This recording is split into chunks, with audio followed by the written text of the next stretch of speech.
नाही, मी प्रसाद लाडांचं थोडीशी पत्रकार परिषद बघितली. ते म्हणाले की मी जातीसाठी माती खाणार आहे आणि मी आमदारकीचा राजीनामा द्यायला तयार आहे.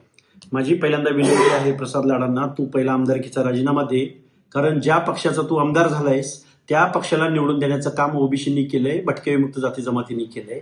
त्यामुळं तू पहिला राजीनामा दे आणि मग या जातीच्या मातीच्या, तू जातीसाठी माती खा नाहीतर शेण खा, पण तू ओबीसीच्या अनाथ माती घालवण्याचं काम करू नको.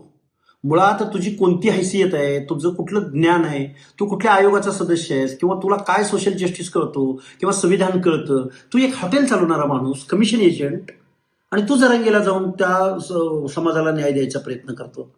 कोण आहे कोण? प्रसाद लाड हा कॉर्पोरेट मधला एक पैसे कमवणारा एजंट आहे, हॉटेल व्यावसायिक आहे.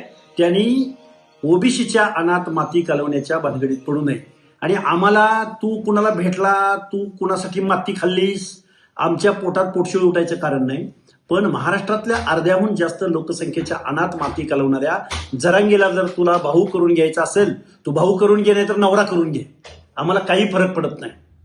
त्यामुळं प्रसाद लाडांनी ज्या भाजपच्या उमेदवारीवर आमदारकी घेतली ना, तो भाजप ओबीसीच्या जीवावर सत्तेमध्ये आलाय, याचं सूत्र कुठेही ध्यानात विसरू नये.